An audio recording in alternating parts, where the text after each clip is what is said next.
Hey there, friend. Welcome to the Living Well-Rounded podcast, a curated space for those of us seeking an intentional life filled with grace, passion, and purpose. I'm your hostess, Jamira, wife, mama, life and biz coach, educator, dessert fanatic, and on the ultimate mission to get you closer to your idea of what it means to live well-rounded. Right here's where you'll find exceptional resources, noteworthy tips, community, and relatable stories, no matter what season of life you're in. Take a break, cozy up, hang out with me for a bit, and let's dive in. Hey friend, welcome back to Living Well-Rounded, and welcome if you are new. I am so glad that you have popped on over to spend some time with me and my special guest. Today on the show, I am joined by the Natalie Franke. Natalie is a community leader, published author, and the co-founder of the Rising Tide Society. Above all of these things, she is a mom, wife, and on a mission to remind us that community over competition is the way to go. Grab your notebook, warm up your coffee, and let's chat with Natalie Franke. Hi, Natalie. Welcome to Living Well-Rounded. I'm so happy to have you here. Like, you have no idea and how happy I am to have you here, because since I started this podcast, you have been on my list of people I wanted to connect with personally.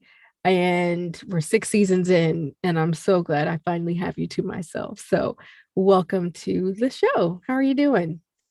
I'm doing well. I'm so honored. And excited. And I can't believe I'm here. Like, I'm excited. I'm so pumped.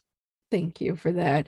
Yeah. So personally, for myself, as someone who has known you virtually, I feel like we know each other, but the internet makes you feel like you're BFFs with everybody. So from a distance, I've admired how I feel like you are the creative champion. You're someone that's always encouraging and supporting other creatives, lifting everyone up. And so it's not by accident that you are my person that I wanted to talk to about the power of community over competition, because you are the epitome of that. You walk that walk, talk that talk. But before we get into all of that, do me a favor and introduce yourself to our well-rounders. Yes. So I am Natalie Franke. I am the author of Built to Belong. I'm the co-founder of the Rising Tide Society and the head of community at Honeybook. My favorite title, though, above all the rest, is I'm mom to 2 little ones. I've got a 6-month-old and I've got a 3-year-old. I am also a wife to my high school sweetheart. I am a huge nerd, a huge nerd. What else can I say? I love small business. I'm a mama bear for small business and, especially creatives within that. And I believe the world is made better when people are empowered to pursue their passion and build a business and build a profitable one that ultimately helps them to really live a life that they desire to live. And I love the well-rounded approach to that. And I'm excited to share a little bit more. I love it. I love all of it. And we do share the fact that we met our husbands in high school as well. So it's always fun to see the evolution and the pictures of you guys from way back then to now this beautiful life you built together with your 2 little ones, which is so awesome. And I love how you also, mentioned small business and how you definitely, like I said, you are the champion of cheering on other small businesses. And in the creative space, we hear the phrase community over competition. And for myself, it has also just been stamped in my head for a while now in the importance of it. But what does that mantra mean to you personally? Oh, community over competition means moving past the narrative that there is not enough to go around, that we have to view one another as a threat, that we always have to be, afraid that somebody's going to steal our secrets or, the magic that makes us who we are. And instead moving forward in the spirit of community where we embrace one another, we fight for one another. We are the loudest cheerleaders for the folks in our own industries or in our own lives.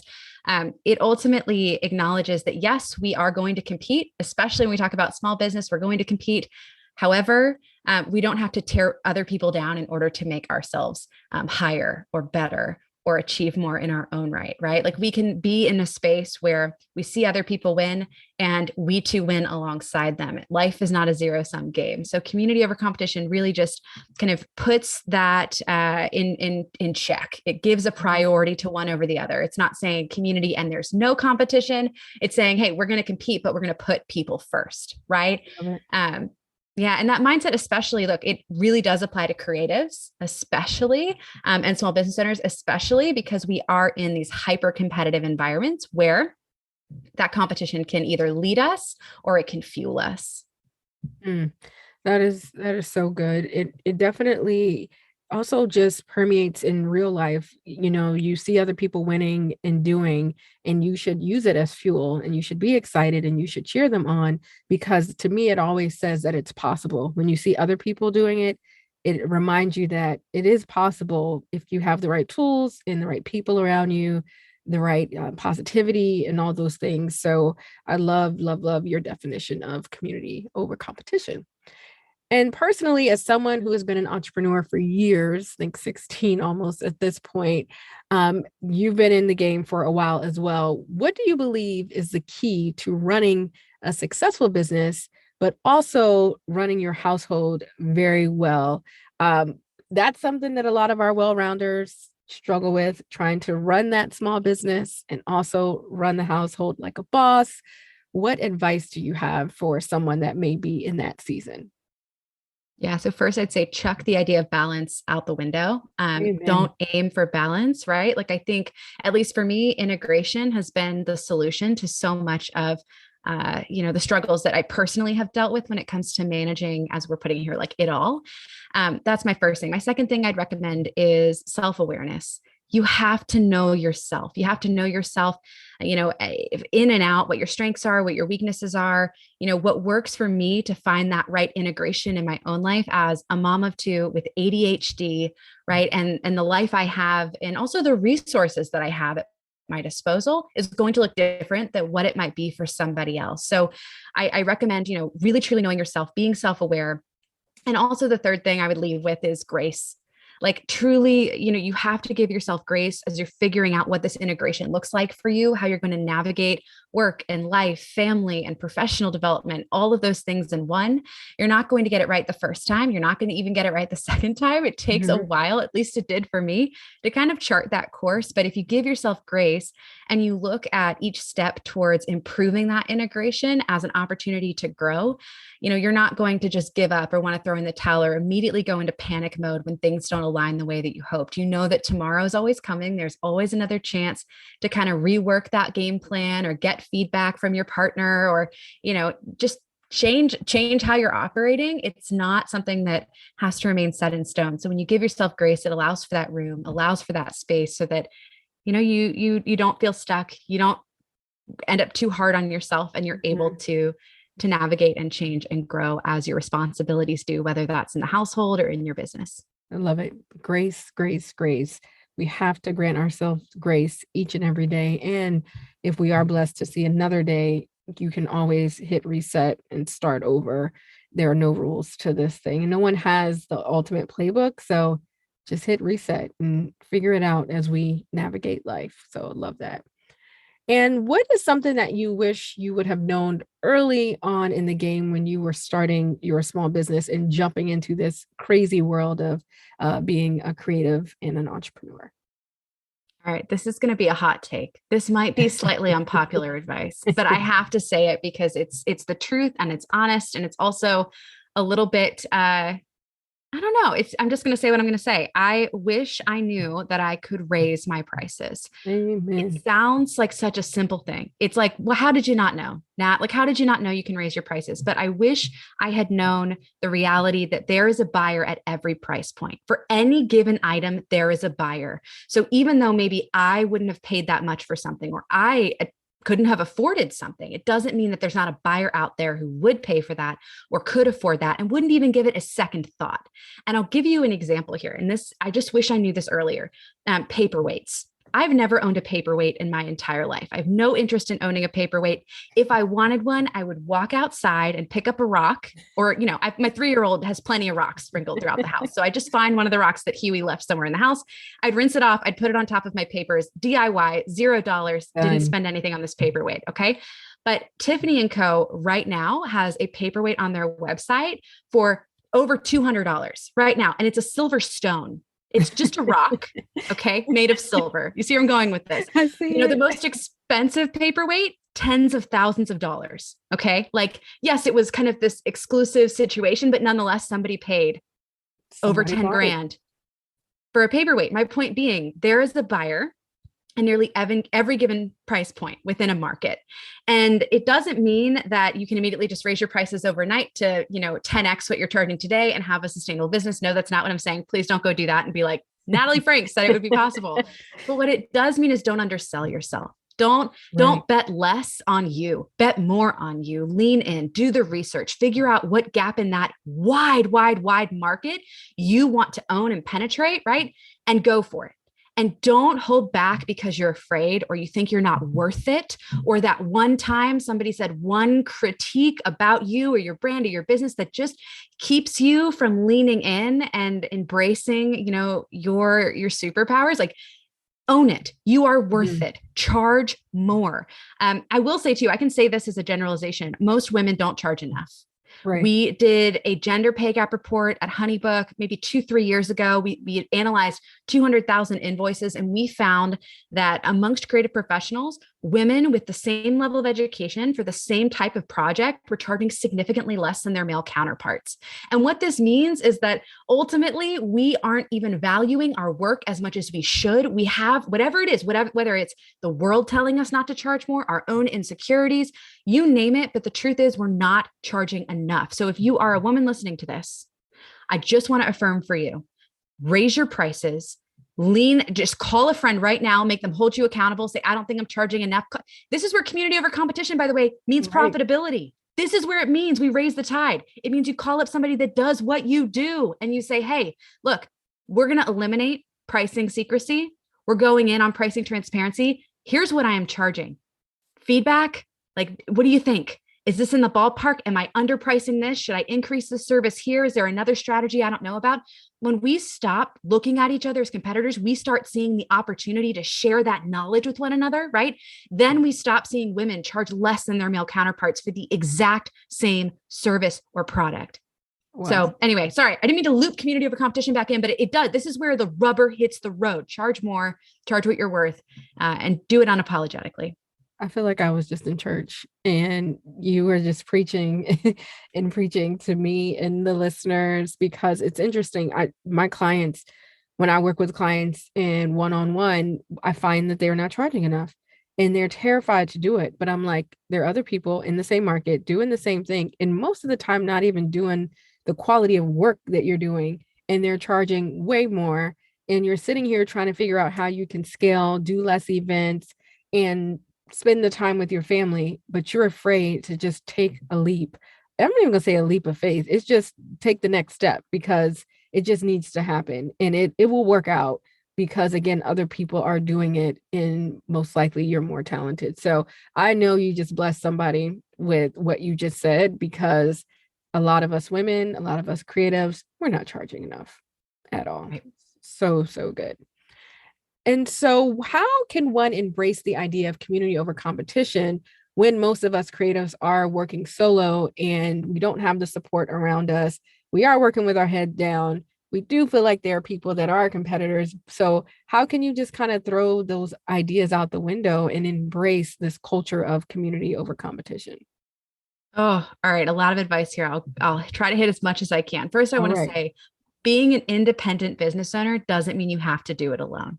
Mm-hmm. Working from home doesn't mean you have to do it alone. Being a solopreneur doesn't mean you have to do it alone. I think that we get in the habit or the pattern of doing it alone because we're trying to be efficient, right? We're trying to go fast. But ultimately, there is so much power in bringing others alongside you, because it enables you to accomplish more and go further than you could possibly imagine when you have that support and you have that feedback, that, motivation, that encouragement. Even competition, man, it is a performance enhancing drug for the brain. So even the positives of competition push us to work harder and kind of go further than we could. And so I say all that to say you don't have to do it alone. That's the first part. But the second part is that you have an opportunity every single day to pattern disrupt.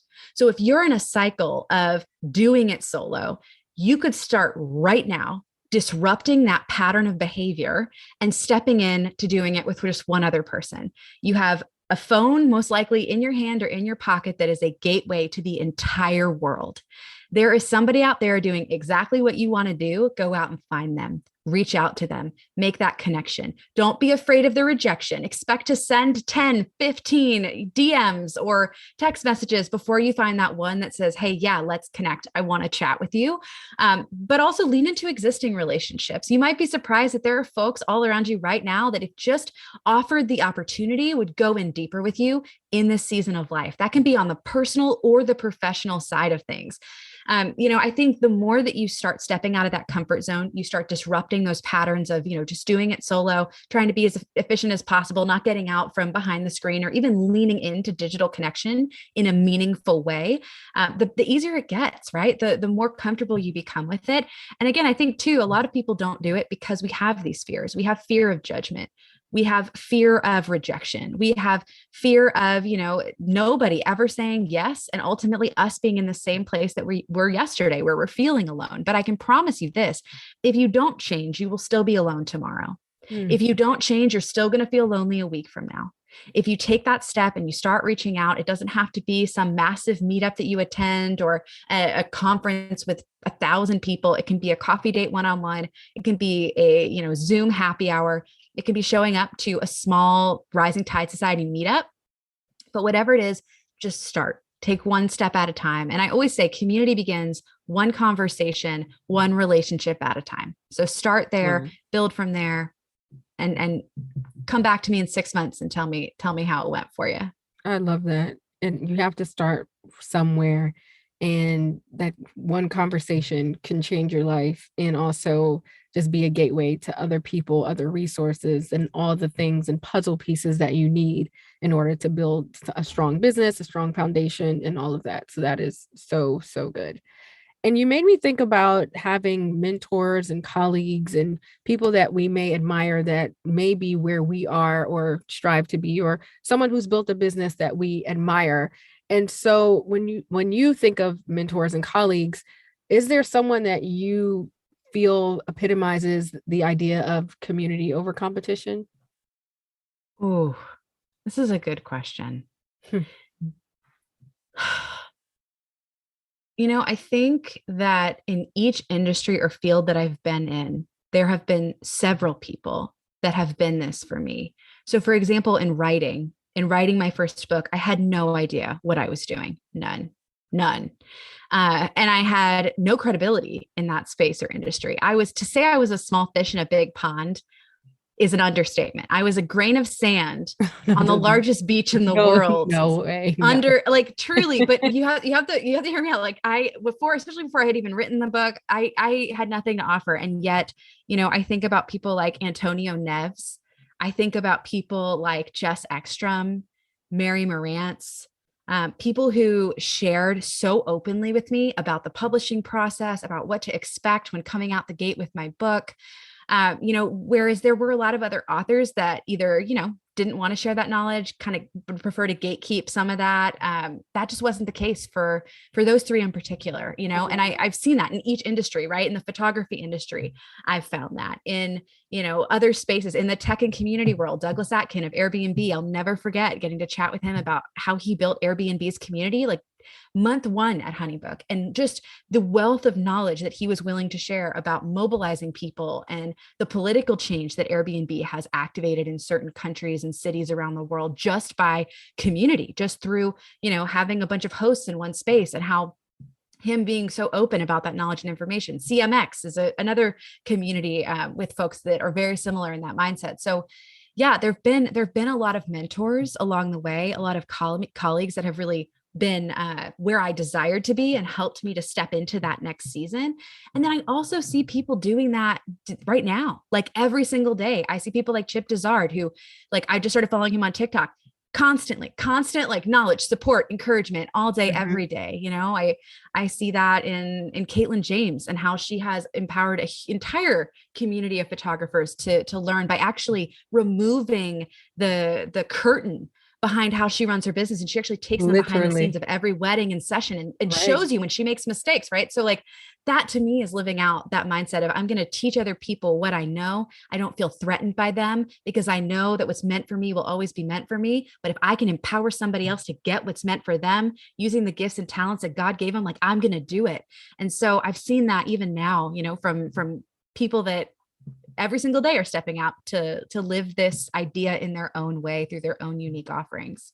I love the two examples that you gave with Chip and Caitlin, and especially with Caitlin's All Access, and how she definitely lets you see how she did what she did, how she got the end results. And it's obvious that she's okay sharing some of her secrets, quote unquote, because it is blessing other people. And she's built that community, not threatened by anyone, but just definitely putting herself out there, knowing that someone will be better as a result. And I think that is just so awesome what she has built. It's super authentic. And I just know people personally who are just big fans because she is very much like an open book, which community should be. People should be able to share and feel supported if they are a part of a community. So that's so good.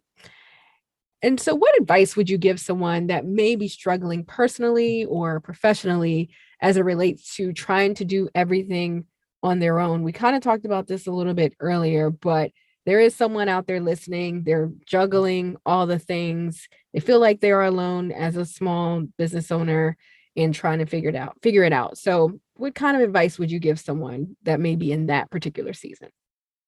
Yeah. So first, I would say, you know, it's important that we acknowledge that the hardest relationship we will ever have in our lives is the one we have with ourselves. Mm-hmm. It will always be the toughest. We have to get right with us before we can get right with other people. And I say that as it relates to this question, because I think if we are trying to go out and do everything on our own, we have to ask the question, why? Why is it that we feel that we need to carry the weight of that responsibility and that pressure on our own shoulders and not spread it across the shoulders of others? Why are we taking on all of that without asking for help? What is it in us or that we were taught or that we are struggling up against that makes us feel like we can't rely on others? And I think it starts by addressing that. In Build to Belong, you know, I talk about the fact that I had to learn the hard way that I would never find belonging if I didn't first believe that I was worthy of it. Mm-hmm. And that I spent a lot of time, especially at a young age, not feeling worthy of community and not feeling worthy of belonging. I felt like there was something wrong with me, or I felt like I just was never enough for other people. And so I put so much pressure on myself to perform for that relationship instead of to live authentically into that relationship. And so that was my inner work, and I'm still doing it. Like I mentioned TikTok. I refused to get on TikTok for a very long time because I was afraid of what people would think of me. I have been doing this for 10 years. I've been an entrepreneur for 10 years. I'm 31 years old. I am not young. I'm not new at this. And yet, the monster that Nat struggled with at age 6 and 7 and 8 in grade school is still the one I am battling it out with today. So I share that in vulnerability just for whoever's listening to this to say, whatever that is, whatever that monster is, that dragon is that keeps you from feeling like you can do life with other people, the first step to truly leaning into community is to slay that dragon. And you're not going to do it the first time. You've got to keep working on it. You got to keep holding yourself accountable, but you have to do that inner work in order to truly move forward and move past the struggle that you're in today. Natalie, you are wise beyond your years.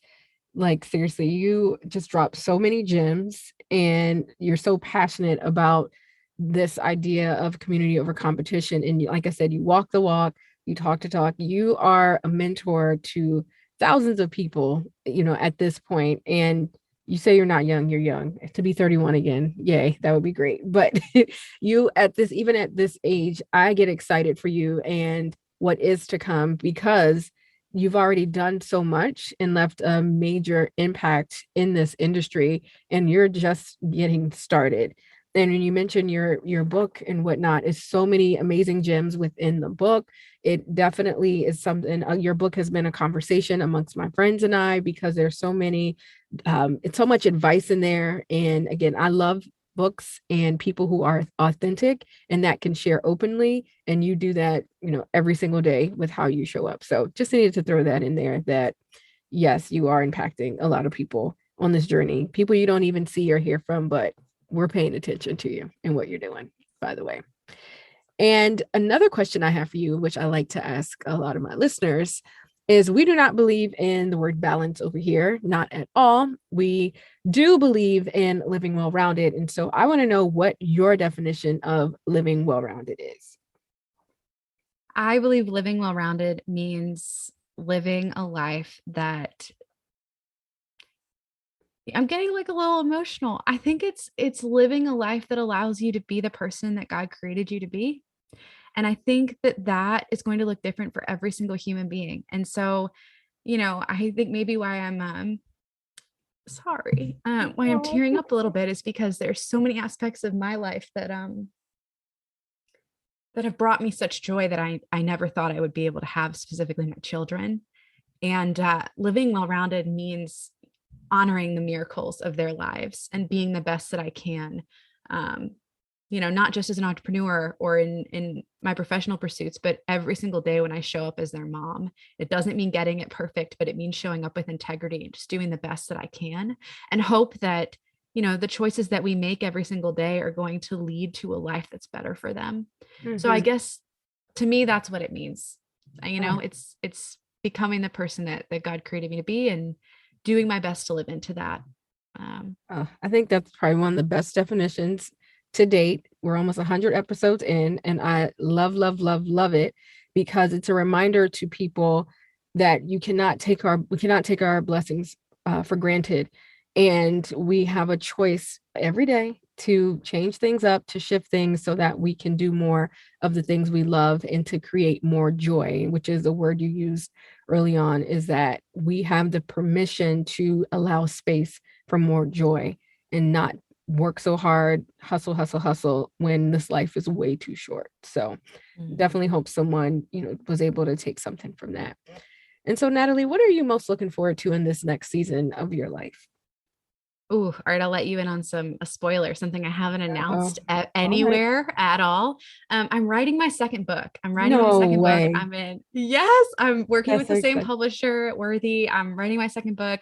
And that's it's been exciting because I have had so many learnings from book one, and I already have, sort of a vision for book two. So that on the professional side, I'm excited for and looking forward to. And then on the personal side, we were talking before we jumped on the interview.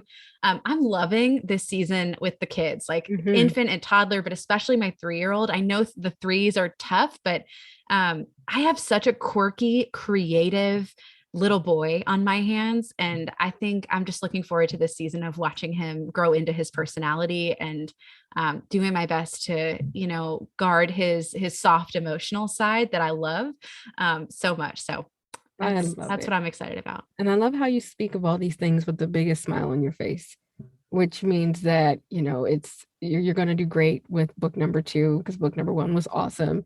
And so I just love to feel the joy that you have as you go into this new season. So bravo and congratulations on all the things that you have coming up. Amazing. And so we're going to shift gears a little bit and we're going to do our rapid fire or this or that segment. So Natalie, are you ready for that? I am. I'm ready. Let's do it. All right, Natalie. So you're stuck on an island. What are 3 things that you must have and you cannot take the hubby and the 2 little ones with you? Okay, y'all are gonna laugh at me. 1, stretchy pants. Must have stretchy pants. Okay. That's number 1. Number 2, I would have to say sparkling water, some kind of sparkling water. I'm a former Diet Coke addict. I won't even admit how many I used to drink a day, but what I will tell you is if I'm on that island and I don't have something bubbly and fizzy to enjoy, so maybe like an unlimited fountain of sparkling water. And then, the third one, I'd probably say music. I don't know if I would have to say a device to play it on, but some kind of music. I need some art kind of, I love like that ability to listen, and it brings me joy. It's a nice little lineup. I visualized everything that you said. You lounging in stretchy pants with your sparkling water and then eyes closed listening to your music. It's all there. I love it. I love it. So you have lived on the East and the West Coast. Which is your preference? East all day, Me every too. day. Same here. But I still love you West Coasters. Yeah. I think I am an East Coast girl. It's not that I don't love the West Coast. I'm just Yeah, an East Coast girl. same. Born and raised. If you could hire a personal chef, once a week cleaning service, or a personal driver, which one would you pick?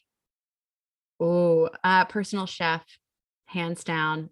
I am notoriously bad at cooking. I used to tell people that my husband knew dinner was ready when the fire alarm would go off in our kitchen. So that's a no-brainer for me. Oh, I love it. Netflix or YouTube? Netflix. I wish I could say YouTube because I'd love to support creators and that's kind of a thing for me. But if I'm being really honest with you, I get sucked into Netflix. I'm the one that's like, are you still watching? It's been 8 hours, you know? Yeah. I see that more than I care to admit. Oh man, I love it. What is your guilty pleasure? Hmm. Reading. Hmm, I would say reading fiction. Um, I'm not sure that it's so guilty, but I enjoy it's a reading. nice treat. And I'm doing a Yeah. lot more reading. I told myself at the beginning of maybe last year that I would allow myself to read more books for fun and not just be so consumed with business books. And I've been nonstop binging books in the car listening every week. And I love it. So I'm right with you there. Natalie, what was your first job? Shampoo girl. I was a Okay. shampoo girl at a hair salon, and that is what convinced me to become an entrepreneur. Hmm. I loved seeing the stylists in their environment with their own clients, like making things happen. It completely derailed every corporate plan that I think my family had for me. But yeah, shampoo girl. And now it makes sense why your hair is always so beautiful. I love it. Love it. What is something on your bucket list? Oh, I really want to go skydiving. I Oh, booked I don't know, a ticket to go skydiving when I was on a trip, but the weather was so bad that they only let me do bungee. So I have bungee jumped, but skydiving was the initial intent. So that's still on the bucket list to cross off another day. my heart is like jumping out of my chest at the thought. I could never. I love it. I love it. Do you have a favorite quote or scripture? Yes. So in the Bible, one of the, if not the most popular command, I believe, is fear not. Mm, So I know it's simple, I know it's short, but my favorite quote slash scripture is fear not. I think there are so many incredible dreams that, don't happen not because of failure, but because of fear. hmm. And so many beautiful things in this world that could happen if not for fear, even in our own lives. So fear not. So good. So good. Do you have a hidden talent or a fun fact about yourself? Oh, okay. Fun fact, I can't whistle. I've never been able to whistle. I've tried. I've really tried. I can't do it. My son is trying to whistle. He's trying to learn. So he's right with you, Natalie. He's right with you. If you had to shop at one store for the rest of your life, what store would that be?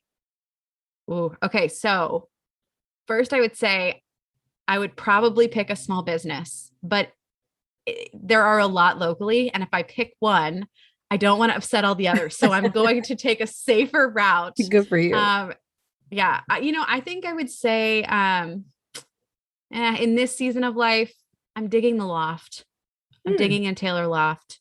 I know it's just it easy, works, but man. Yeah. professional. I can dress it up, I can dress it down. It's not as exciting as I'm sure someone else's answer, but it's the honest answer as I'm wearing a shirt right now. And it's super cute. So I was a loft girl at one point as well. As well, now I'm yoga pants all day long. Thank Yeah, you, yeah. coronavirus pandemic, for that one. Natalie, this was awesome. Thank you for your time today. I loved hearing all the gems that you dropped. I have some notes here for myself, and I'll also drop some of them in the show notes as well. So, well rounders, make sure you check the show notes for ways to connect with Natalie and to get some more of these tips and things that I took for you as well. So, Natalie, where can our well rounders find you on the web? Yeah. So Built to Belong is everywhere that books are sold. So feel free to grab it from your local bookstore, Barnes and Noble, online at Target, or anywhere truly where books are sold. If you want to connect with me one-on-one, my website is nataliefrank.com. You can find me on Instagram at Natalie Frank, TikTok at Natalie Frank Creative. But if you also want to lean in through the community lens that we've talked about today, I highly recommend getting plugged into Rising Tide. You can go to honeybook.com/rising tide. You can find a local chapter, join us with all of the resources that we provide and lean into this awesome community. Yes, definitely do that. And I'll drop the link to your book as well, because it's definitely one that every creative needs to have on their shelves. All right, friends, remember to subscribe to the show. Let us know that you listened in with us. Screenshot, tag Natalie or myself over on IG, and also check her out on TikTok because she's doing some fun things over there as well. Natalie, like I said, this was awesome. Thank you for your time and your support always. And well, rounders, until next time, remember to stay safe, stay positive, and to focus on what matters most. I hope you enjoyed sitting in with Natalie and I today. I told you she is a wealth of information and just an amazing woman to get to know. So get to know her even more via her social media accounts and check out all the links in the show notes so that you can also get access to her books and other things that she is working on. Oh my goodness, I cannot believe the next episode is episode 100. So stay tuned because we have some amazing things happening for our season finale, our 100th episode. I cannot believe it. But on top of that, we are also going to be rolling out some other offers and other things that I want to make sure you are aware of. So again, head over to jamiria.com/waitlist. I will see you over there, friend. But more importantly, I will see you for our 100th episode celebration. Love you, friend. Bye. Thanks for kicking it with us, Well-Rounder. Share this goodness with your squad and drop us a quick review. Get notified of new episodes by hitting the subscribe button. Until next time, seek a well-rounded life and remember to focus on what matters most.